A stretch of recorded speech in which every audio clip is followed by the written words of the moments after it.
दोस्तों नमस्कार। मैं हूं संजीत कुमार और आपने देखना शुरू कर दिया है बिहार टीचर पॉइंट। बिहार के 73,000 नियोजित शिक्षक बनेंगे सरकारी, दिया जाएगा एक मौका, कह रहे हैं माननीय नीतीश कुमार। नीतीश कुमार जी का कहना है कि बिहार में लगभग 73,000 नियोजित शिक्षक हैं जिन्हें राज्यकर्मी का दर्जा देना है, राज्यकर्मी उन्हें बनाना है। वो 73,000 नियोजित शिक्षक हैं, तो वो नियोजित शिक्षक सिर्फ अब 73,000 क्यों बच गए हैं? वो सभी सक्षमता दे दें और बन जाएं राजकर्मी। नियोजित शिक्षक बने रहने की क्या ज़रूरत है? इसलिए जब सारे लोग दे दिए हैं तो इन 73,000 लोगों को भी सक्षमता परीक्षा दे देना चाहिए। आखिर क्यों पड़े हुए हैं वहाँ पर? क्या लाभ है नियोजित शिक्षक बने रहने में? किसी बात को जीत क्यों पकड़े हुए हैं शिक्षक? शिक्षक को सोचना चाहिए कि जब बिहार के माननीय मुख्यमंत्री नीतीश कुमार जी, राज्यपाल जो हैं वो, उसके बाद अन्य और मंत्री जो हैं वो, जब सारे लोग कह रहे हैं, पदाधिकारी हैं वो, जब सब कह रहे हैं कि नियोजित शिक्षक बेकार नियोजित शिक्षक बने हुए हैं, जब इतने बड़े पैमाने पर 2.5 लाख से ऊपर शिक्षक राजकर्मी जब बन गए तो सिर्फ 73,000 क्यों पड़े हुए हैं? जब बहुत सारे नियोजित शिक्षकों के नेता लोग सक्षमता परीक्षा दे दिया है, ज़्यादातर जिलाध्यक्ष वगैरह सारा लोग दे दिया, तो आखिर नियोजित शिक्षक क्यों पड़े हुए हैं? इसके पीछे का क्या कारण है जो नियोजित शिक्षक अभी तक परीक्षा नहीं दिए हैं? ये मेरा स्टेटमेंट नहीं है, ये नेताओं का है और जो एनालिसिस करते हैं उनका कि आखिर 73,000 सिर्फ नियोजित शिक्षक क्यों पड़े हुए हैं, क्यों जीत पर अटके हैं कि हम सक्षमता परीक्षा देंगे ही नहीं? आखिर क्या कारण है? ये एक बहुत बड़ा सवाल है और इस सवाल का अगर जवाब ढूंढिएगा तो इसमें बहुत सारी चीज़ें जो है ना, इसमें छुपा हुआ है। दरअसल ये बात राज्यपाल के अभिभाषण पर चर्चा के दौरान माननीय मुख्यमंत्री जी ने कहा कि बिहार के 73,000 नियोजित शिक्षक बनेंगे सरकारी, दिया जाएगा एक मौका, सारे नियोजित शिक्षक अब सक्षमता दे दें और एक मामूली परीक्षा दे करके वो राजकर्मी का दर्जा हासिल कर लें। इतने सारा कुछ कहने के बाद भी जितने भी सभा में जाते हैं माननीय मुख्यमंत्री, अभी देखिए कुछ दिन पहले समृद्धि सभा हुई थी, यात्रा हुई थी, तो उसमें माननीय मुख्यमंत्री हर सभा में नियोजित शिक्षक की चर्चा किए। चुनाव में भी मैंने वीडियो भी बनाया था उनका, हर प्रोग्राम को मैंने समझा जाना और हर प्रोग्राम पर मैं नज़र रखे हुए था। ज़्यादातर प्रोग्राम में नियोजित शिक्षक को राजकर्मी दर्जा दे देंगे हम। ये कई प्रोग्राम में मैंने भी सुना और आपने देखा होगा और जाना होगा। राज्यपाल भी कह रहे हैं सदन में, माननीय मुख्यमंत्री भी कह रहे हैं सदन में और माननीय अन्य मंत्री भी कह रहे हैं, चारों तरफ सदन में भी और बाहर की सभी को दे देना चाहिए। तो ये आखिर नियोजित शिक्षक जिद पर क्यों अड़े हुए हैं? अब सवाल तो ये उठता है कि नियोजित शिक्षक आकर जिद पर क्यों अड़े हुए हैं? राजकर्मी का दर्जा दिवाने के लिए या देने के लिए या बनाने के लिए राजकर्मी का दर्जा कि राजकर्मी बन जाइए, इसके पीछे जब बना हुआ इतना ताकत लगा हुआ है, इसके पीछे का प्लान भी है जिसको अभी ये लोग खोल नहीं रहे हैं। इन लोगों का प्लान अलग है जिसका राज ये लोग खोल नहीं रहे हैं। देखिए, जब सक्षमता परीक्षा देना है, दिलवाना ही था, तो फिर सक्षमता परीक्षा के साथ में उसके नियमावली में, या नियमावली में एक बार बन भी गया, कुछ त्रुटियां थी, शिक्षक विरोध भी कर रहे थे, तो उसमें संशोधन करके या सरकार घोषणा कर देती सदन में कि उनको सेवा निरंतरता मिलेगा। सरकार घोषणा क्यों नहीं कर पाती है? क्यों नहीं करती है कि हम आपको सेवा निरंतरता दे रहे हैं, आप आइए। आप जो इतने दिनों से, कोई 10 साल से, कोई 20 साल से जो काम कर रहे हैं, वो सर्विस कंटिन्यूटी आपकी बनी रहेगी, आपको घबराने की जरूरत नहीं है। ये बात तो एक बार भी नहीं कहा गया है।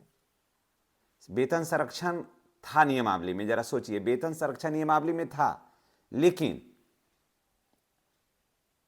उसको हासिल करने में शिक्षक को 1 वर्ष लग गया। जब नियमावली में ऑलरेडी था तो मिलना ही चाहिए था, 1 वर्ष लगा, उसके बाद जाकर के क्लियर हुआ। फिर जब आप राजकर्मी का दर्जा दे रहे हैं, जब आपके ही ये सरकारी सेवक हैं, आप 2009 में ही आपने कहा है कि नियोजित शिक्षक सरकारी शिक्षक हैं, नियोजित शिक्षक नियमित शिक्षक हैं, तो फिर सक्षमता परीक्षा की जरूरत क्या है? क्या जब आप मान चुके हैं और उसके बाद फिर आप दक्षता परीक्षा ले चुके हैं, दक्षता परीक्षा किस चीज़ के लिए थे? फिर आप जब सक्षमता परीक्षा लिए अभी, तो उस समय दक्षता परीक्षा क्यों लिए थे? यही सक्षमता परीक्षा उसी समय लिए होते। दक्षता परीक्षा सभी शिक्षकों ने दिया ना, एक सुर में, कहीं कोई विरोध हुआ? कहीं नहीं हुआ। तब जब दक्षता परीक्षा आप ले ही लिए तो फिर सक्षमता परीक्षा की जरूरत क्या है? जरा ये बात सोचिए।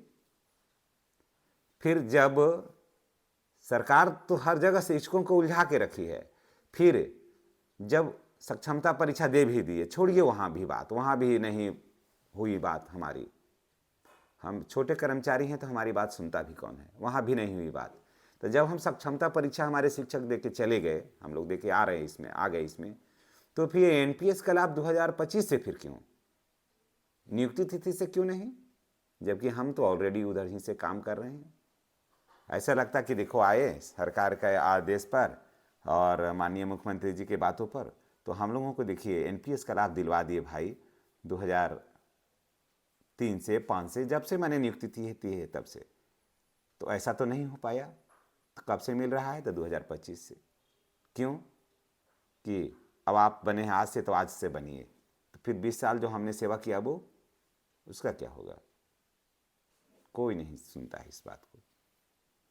फिर उसके बाद चलिए कि अगर कोई नियोजित शिक्षक है और वहीं पर विशिष्ट शिक्षक है, नियोजित शिक्षक 2003 से 10 के बीच में कोई भी है शिक्षक, और विशिष्ट शिक्षक 13-14 का है, 15 का है, तो फिर सीनियरिटी नियोजित शिक्षक का ही बना हुआ है, वहाँ पर विशिष्ट शिक्षक का नहीं है। तो वरीयता भी नहीं, कहाँ मिल रहा है? वरीयता भी तो नहीं मिल रहा है। तो फिर औचित्य क्या होगा? सक्षमता परीक्षा का तो कोई औचित्य नहीं रह गया।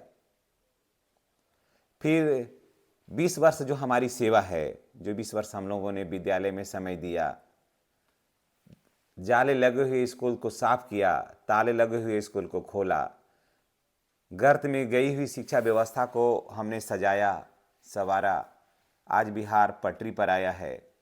और वही आज हमारे पढ़ाए हुए बच्चे बिहार में भिन्न भिन्न पदों पर भी काम कर रहे हैं, पंचायत का प्रतिनिधित्व भी करने के लिए तैयार हैं, गांव का लीडरशिप हुआ वही करते हैं।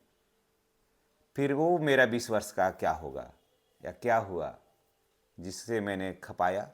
उसकी कोई चर्चा ही नहीं होती है। सिर्फ राजकर्मी का दर्जा हासिल कर लीजिए शिक्षक, राजकर्मी बन जाइए शिक्षक। 73,000 क्यों बचे हुए हैं शिक्षक? लेकिन शिक्षक की जो दर्द है, ये जो मांग है, वो कोई नहीं सुनने वाला है। समान काम समान वेतन जो मांग है शिक्षकों का, उस पर कोई चर्चा करने वाला नहीं है। जब एक बार दक्षता परीक्षा दिए, फिर एक बार सक्षमता परीक्षा दिए, ये होता कि जब 2 परीक्षा दे करके आए हैं तो इन लोगों को समान काम समान वेतन दे दीजिए। तब ना जानते हम लोग कि समान काम समान वेतन वो भी नहीं मिल रहा है। उसके बाद बात करते हैं ट्रांसफ़र क्लियर नहीं है कि ट्रांसफ़र होगा या ऐसे ही रहेगा। ये भी ऐसा भी नहीं क्लियर कहा गया कि चलिए आप लोग जो जहाँ हैं वहीं रहिएगा या अपने ही पंचायत में रहिएगा, खाली स्कूल बदल लीजिए। ऐसा भी ट्रांसफ़र अभी क्लियर नहीं है। तो इन सारे मुद्दे पर शिक्षक अभी तक फंसे हुए हैं, वो क्लियर ही नहीं हो पा रहा है कि क्या करें। और ये भी क्लियर नहीं हो पा रहा है कि ये भी सरकार क्लियर कर देती ना कि हर हाल में आपको सक्षमता परीक्षा देना होगा। ये भी कह देती कि अगर आपको नौकरी करना है तो सक्षमता परीक्षा देना होगा, अथवा नौकरी छोड़ के जाइए, है ना। अगर पसंद है तो ठीक है, नहीं तो अपना देखिए अपना।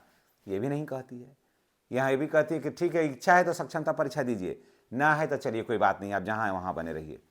कोई बात न उगलने में बनता है ना निगलने में बनता है कि शिक्षक करे तो क्या करे। और इतना तरह का दबाव है कि 73,000 जो शिक्षक हैं, हर भाषण में, सदन में तो माननीय विपक्ष प्रतिपक्ष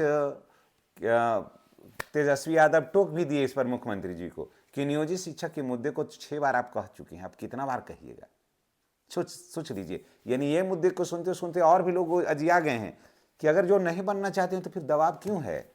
अगर कोई विधायक है, जीत गया है और मंत्री नहीं बनना चाहते हैं तो दबाव बनाइएगा कि ना आपको बनना होगा, हमारी इच्छा नहीं, हम नहीं बनेंगे। तो बहुत सारे नियोजित शिक्षक हैं जिनको लगता है कि ना इस उलझोल में हमको पढ़ना ही नहीं है, ना वेतन बढ़ रहा है, ना कुछ खास ज़्यादा लाभ हो रहा है, तो फिर हमको बनने से क्या फ़ायदा, हम जो हैं वही ठीक है, जो मिल रहा है वही ठीक है। ऐसे भी आपको एनपीएस का लाभ 30,000 रुपये पर अब कटेगा। उसके बाद फिर वरीयता आपके पास नियोजित शिक्षक के पास बरकरार ही है, 8वें वेतन का लाभ ही मिलवे करेगा।